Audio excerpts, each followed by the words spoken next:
क्या आपने कभी सोचा है कि जिस घर में आप पूरे परिवार के साथ रहते हैं, वहाँ कोई तीसरा भी छुपकर आप पर नजर रख रहा है। एक ऐसी रूह जो नहीं चाहती कि आप वहाँ जिंदा रहें। साल 1987 की एक ऐसी सच्ची और देशनाक घटना, जब एक हंसते खेलते परिवार ने सस्ते के चक्कर में एक ऐसा किराए का कमरा ले लिया जहां पहली ही रात में उनका सामना एक खूनी साय से हुई। जब एक 2 साल का बच्चा हवा में देखकर हंसने लगा, माँ को पीछे से किसी ने अदृश्य हाथ से सीढ़ियों से नीचे धक्का दे दिया। आखिर कौन थी वो भटकती हुई रूह और क्या वो परिवार वहां से जिंदा बच के निकल पाया? दिल थाम के बैठिएगा, क्योंकि आज की कहानी आपका खून सुखा देगा। अगर आप लोग इस चैनल पर नए हैं तो चैनल को please subscribe, like, share, comment करना मत भूलिएगा, क्योंकि आपका एक लाइक आपके भाई को बहुत ज्यादा मोटिवेशन देता है। तो चलिए पूरी घटना को शुरू करते हैं। साल 1987 की बात है।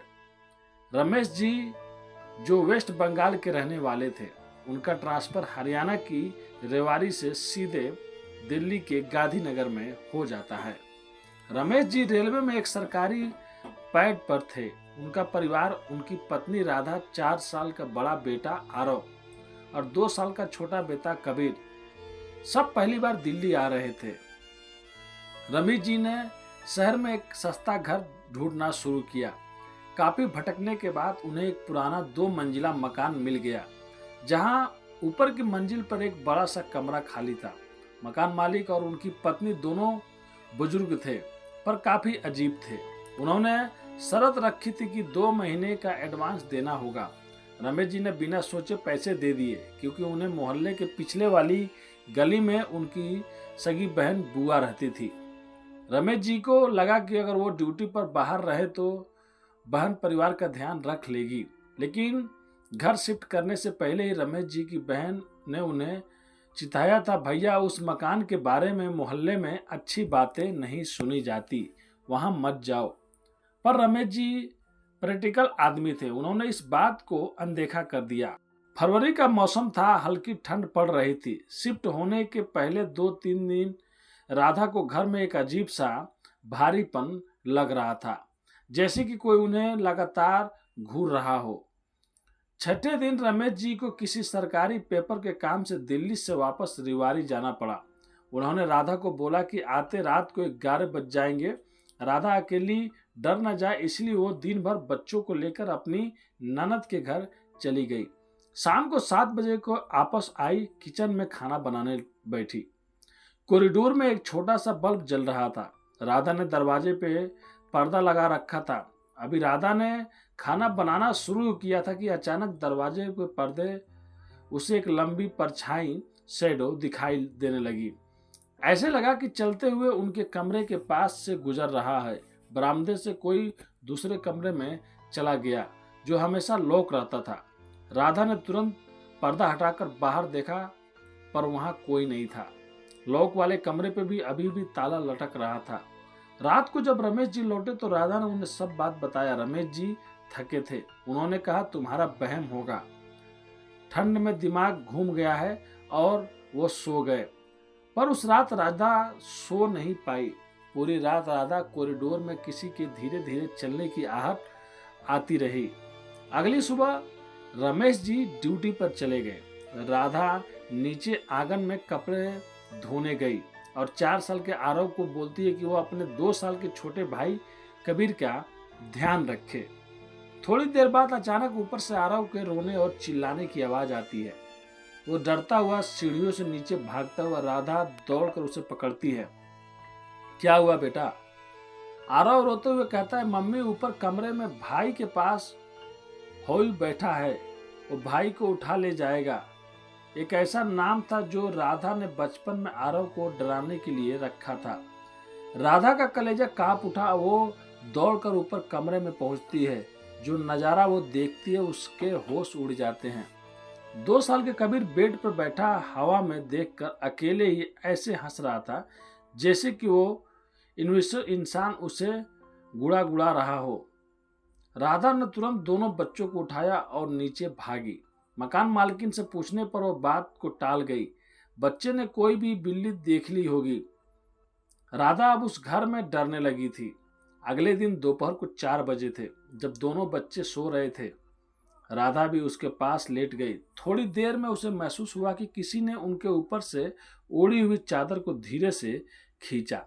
राधा ने हड़बड़ा कर उठी, पर कमरे में कोई नहीं था। शाम को जब वो खाना बनाने बैठी तो उसे कमरे में खिड़की पे, जो पीछे की सुनसान गली में खुलती थी, जोर जोर से खटखटाने की आवाज आने लगी। राधा खिड़की तरफ बढ़ी उसे खोलने के लिए, पर अचानक उसके दिमाग में आया कि वो तो फर्स्ट फ्लोर पे रहते हैं। इतनी ऊंचाई पर पीछे से खिड़की कौन खटखटा सकता है। जैसे ये ख्याल आया, राधा ने पूरी बॉडी कांपने लगी और उसी वक्त पर्दे के पीछे से किसी की गुर्राने की भयानक आवाज आती है, जिसमें बेहिसाब गुस्सा था। राधा डर के मारे चीखी। उसी वक्त बेड पर सो रहा कबीर हवा में उछला और नीचे गिर गया। वो चिल्लाया, माँ मुझे हो ने धक्का दे दिया।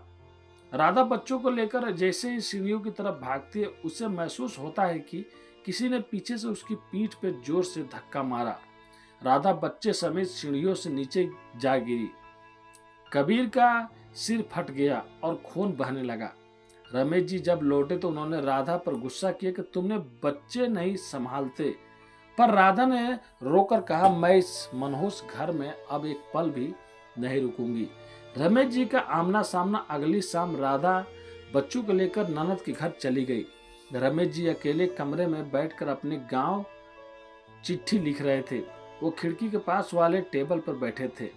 अचानक फिर से वही खिड़की खटखटाती है। रमेश जी को लगा कि कोई चोर है। उन्होंने पास रखा डंडा उठाया और खिड़की खोलकर चिल्लाए, भाग यहाँ से नहीं तो पुलिस बुला दूंगा। उन्होंने पर्दा गिरा दिया ताकि चोर को लगे अंदर कोई है, पर अगले ही पल रूम का तापमान बर्फ जैसा ठंडा हो गया। रमेश जी को लगा कि उन्हें पीठ पीछे कोई घूर रहा है। उन्होंने जैसे ही खिड़की का पर्दा हटाया, उनका खून जम गया। हवा में एक 22 साल की लड़की फ्लोट कर रही थी। उसके बाल चेहरे पे बिखरे हुए थे, आंखें बिल्कुल लाल थी, चेहरा भयानक जलसा हुआ था। वो लड़की गुस्से में चीखी, और जिंदा बचना चाहते हो तो इस घर से निकल जाओ, नहीं तो सबको मार दूंगी। रमेश जी के हाथ से डंडा छूट गया। वो बिना पीछे देखे कमरे को ताला लगाकर वहां से भाग गए। अगली सुबह रमेश जी ने बिना किसी को बताए अपना सारा सामान पैक किया और मकान मालिक से बोले कि हम घर खाली कर रहे हैं। मकान मालिक ने एडवांस पैसे देने से मना कर दिया। रमेश जी ने अपनी जान पहचान बताकर समझाकर परिवार समेत वहां से निकल गए। कुछ दिनों बाद रमेश जी की बहनोई ने मोहल्ले वालों से उस घर के असली सच पता लगाया। जो सच सामने आया वो रोंगटे खड़ देने वाला था। मकान मालिक की एक जवान बेटी थी जो किसी लड़के से प्यार करती थी। बाप ने अपनी झूठी शान के चक्कर में उनकी शादी नहीं होने दी। गुस्से और दुख में आकर उस लड़की ने उसी ऊपर वाले लॉकेट कमरे में फांसी लगाकर सुसाइड कर लिया। बेटी की मौत के बाद बाप का घमंड इतना था कि उसने उसका अंतिम संस्कार भी ढंग से नहीं किया। वही लड़की अब एक भटकती हुई रूह में बदल चुकी थी, जो उस घर में किसी को बसने नहीं देती थी। मोहल्लों वालों ने बताया कि रमेश जी से पहले जो परिवार यहाँ पे आया था, उनके जवान बेटे को भी ये रूह ने छत से धक्का देकर मार दिया था। उसके बाद जो भी वहाँ पे आता था वो डर के मारे भाग जाता था, और जो पड़ोसी ये सब चीज जानते थे वो किसी को आने नहीं देते थे। लेकिन यहाँ से रमेश जी और उनकी फैमिली अगर नहीं जाती तो शायद इनके भी साथ में कुछ गलत हो जाता। लेकिन टाइम रहते हुए लोग ये घर छोड़ देते हैं। तो दोस्तों, ये थी कहानी दिल्ली की उस मनहूस और खूनी मकान की, जो मैं आप लोग को सुना रहा था। कभी कभी सस्ते के चक्कर में लोग ऐसी जगह फंस जाते हैं जहां से जिंदा निकलना मुश्किल हो जाता है, या उनकी जिंदगी में प्रॉब्लमें आने शुरू हो जाती है। अगर आपको आजकल की ये कहानी अच्छी लगी हो तो इस वीडियो को लाइक जरूर करना दोस्तों। अपने दोस्तों और परिवार के साथ इस वीडियो को शेयर जरूर करें, ताकि वो भी ऐसी खतरों से सावधान रहे। और हाँ, ऐसी और भी सच्ची सस्पेंस और रोंगटे खड़ देने वाली अगर कहानी आप लोग सुनने को शौकीन है तो आज ही हमारे चैनल को सब्सक्राइब करना, लाइक करना, शेयर करना मत भूलिए। मिलते हैं नेक्स्ट वीडियो में, फिर से कुछ सच्ची कहानियों के साथ। अभी के लिए अलविदा लेते हैं आप लोगों से। धन्यवाद।